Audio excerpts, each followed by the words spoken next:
بسم اللہ الرحمن الرحیم۔ آج میں آپ کو حیض کے متعلق کے مسائل کا دوسرا حصہ عرض کروں گا۔ کسی عورت کو ایک بار حیض آیا، اس کے بعد کم سے کم 15 دن تک پاک رہی، پھر خون برابر جاری رہا، اور یہ بعد اپنا یاد نہ رہا، یعنی یاد نہیں کہ پہلے کتنے دن حیض کے تھے اور کتنے طہر کے، مگر یہ یاد ہے کہ مہینے میں ایک ہی مرتبہ حیض آیا تھا، تو اس مرتبہ جب سے خون شروع ہوا 3 دن تک نماز چھوڑ دے، پھر 7 دن تک ہر نماز کے وقت میں غسل کرے، اور پھر نماز پڑھے، اور ان 10 دنوں میں شوہر کے پاس نہ جائے، پھر 20 دن تک ہر نماز کے وقت تازہ وضو کر کے نماز پڑھے، اور دوسرے مہینے میں 19 دن وضو کر کے نماز پڑھے، اور ان میں یا ان 19 دن میں شوہر اس کے پاس جا سکتا ہے، اور رجویہ یعنی رجوع بھی یاد نہ ہو کہ مہینے میں ایک بار آیا تھا یا 2 بار، تو شروع کے دن میں نماز نہ پڑھے، پھر 7 دن تک ہر وقت میں غسل کر کے نماز پڑھے، پھر 8 دن تک ہر وقت میں وضو کر کے نماز پڑھے، اور صرف ان 8 دنوں میں شوہر اس کے پاس جا سکتا ہے، اور ان 8 دن کے بعد بھی 3 دن تک ہر وقت میں وضو کر کے نماز پڑھے، پھر 7 دن تک غسل کرے، اور اس کے بعد 8 دن تک وضو کر کے نماز پڑھے، اور یہی سلسلہ ہمیشہ جاری رکھے، اور اگر طہارت کے دن یاد میں ہیں، مثلا 15 دن تھے اور باقی کوئی بات یاد نہیں، تو شروع کے دن تک نماز نہ پڑھے، پھر 7 دن تک ہر وقت غسل کر کے نماز پڑھے، پھر 8 دن وضو کر کے نماز پڑھے، اور اس کے بعد پھر 3 دن اور وضو کر کے نماز پڑھے، پھر 14 دن تک ہر وقت غسل کر کے نماز پڑھے، پھر 1 دن وضو ہر وقت میں کرے اور نماز پڑھے، پھر ہمیشہ کے لیے جب تک خون آتا رہے ہر وقت غسل کرے، اور اگر حیض کے دن یاد ہے، مثلا 3 دن تک تھے اور طہارت کے دن یاد نہ ہوں، تو شروع سے 3 دنوں میں نماز چھوڑ دے،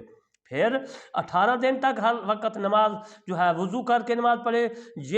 جن میں 15 دن 15 پہلے تو بقیہ طہر ہے، اور 3 دن پچھلے مشکوک، پھر ہمیشہ ہر وقت غسل کر کے نماز پڑھے، اور اگر یہ یاد ہے کہ مہینے میں ایک بار حیض آیا تھا، اور یہ کہ وہ 3 دن تک، مگر یہ یاد نہیں کہ وہ کیا تاریخیں تھی، تو ہر ماہ کی ابتدائی 3 دنوں میں وضو کر کے نماز پڑھے، اور 27 دن تک ہر وقت غسل کرے، تو یوں ہی 4 دن یا 5 دن حیض کے ہونا یاد ہوں، تو ان پر ان 4-5 دنوں میں وضو کر کے وضو کرے، نماز باقی دنوں میں غسل، اور اگر یہ معلوم ہے کہ آخر مہینے میں حیض آتا تھا اور تاریخیں بھول گئی، تو 27 دن وضو کر کے نماز پڑھے اور 3 دن نہ پڑھے، پھر مہینہ ختم ہونے پر ایک بار غسل کر کے، اور اگر یہ معلوم ہے کہ 21 سے شروع ہوا تھا اور یہ یاد نہیں کہ کتنے دن تک آتا تھا، تو 20 دن کے بعد 3 دن تک نماز چھوڑ دے، اس کے بعد 7 دن رہ گئے، ان میں ہر وقت غسل کر کے نماز پڑھے، اور اگر یہ بھی یاد ہے کہ فلاں 5 نمازیں یعنی فلاں 5 تاریخوں میں 3 دن تک آیا تھا، مگر یہ یاد نہیں کہ ان 5 میں وہ کون دن، تو پہلے دنوں میں وضو کر کے نماز پڑھے اور ایک دن بیچ کا چھوڑ دے، اور اس کے بعد دونوں میں ہر وقت غسل کے پڑھے، اور 4 دن میں 3 دن ہیں، پہلے دن وضو کر کے پڑھے، اور چوتھے دن ہر وقت غسل کر کے، اور بیچ کے 2 دنوں میں نہ پڑھے، اگر 6 دنوں میں 3 دن ہوں تو پہلے 3 دنوں میں وضو کر کے پڑھے، پچھلے 3 دنوں میں ہر وقت غسل کرے، اور اگر 7 یا 8 یا 9 یا 10 دن میں 3 دن ہوں تو پہلے 3 دنوں میں وضو اور باقی دنوں میں ہر وقت غسل کر کے۔ خلاصہ یہ ہے کہ جن دنوں میں حیض کا یقین ہو اور ٹھیک طرح سے یہ یاد نہ ہو کہ ان میں وہ کون سے دن ہیں، تو یہ دیکھنا چاہیے کہ یہ دن حیض کے دنوں سے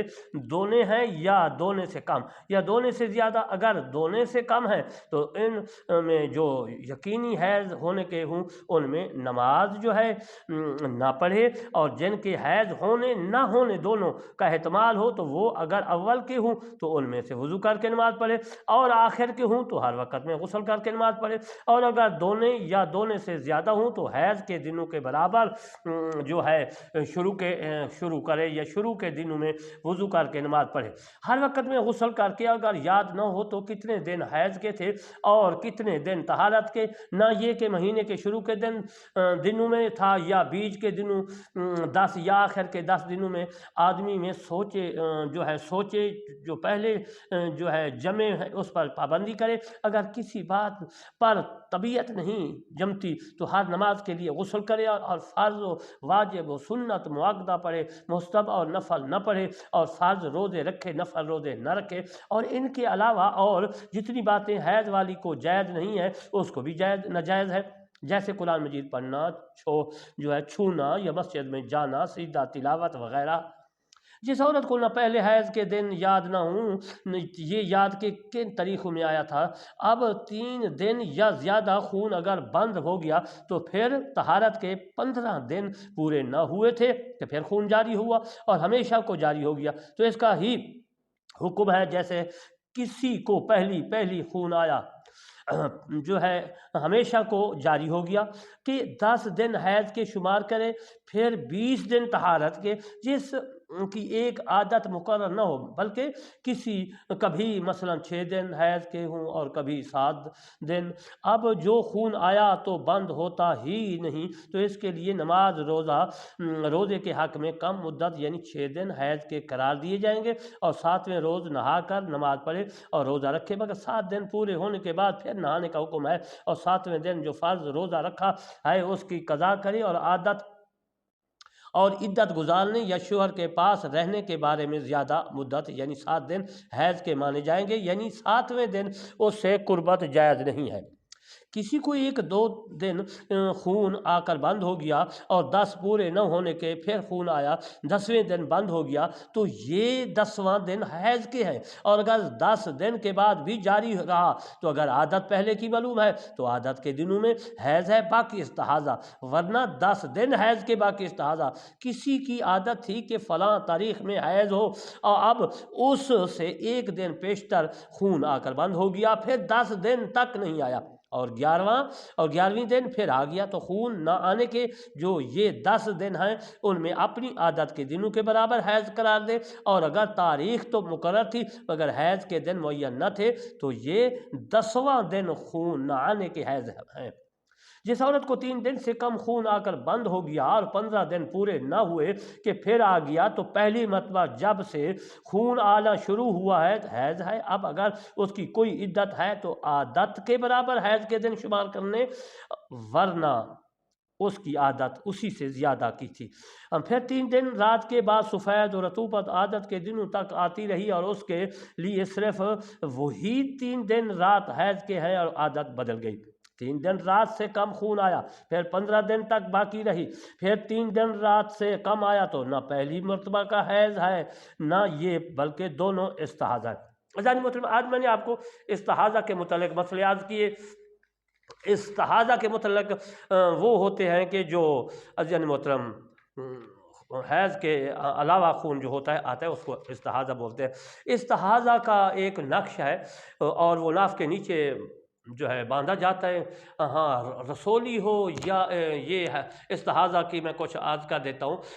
استحاضہ جو ہے یا کمزوری کی وجہ سے آتا ہے استحاضہ کا خون، یا پھر رسولی جو ہوتی ہے بچے دانی میں اس کی وجہ سے آتا ہے، یہ دونوں۔ اس کے علاوہ بھی آتی ہے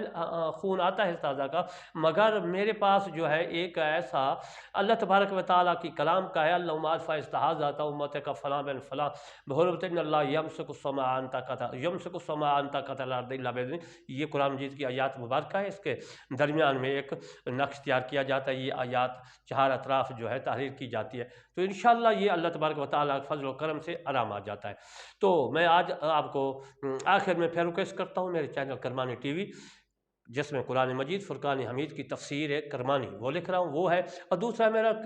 جو کرمانی TV3 جس سے میں آپ سے گفتگو کر رہا ہوں، بیان حیض کا باقی مسائل کر رہا ہوں، اس میں عزیزان محترم آپ نے اس کو بھی سبسکرائب لائک کمنٹ کرنا ہے تاکہ یہ مسائل آپ تک دوستوں تک جائیں، شیئر کریں، آگے گھر بیٹھے مسائل پڑھیں۔ وما علینا الا البلاغ المبین۔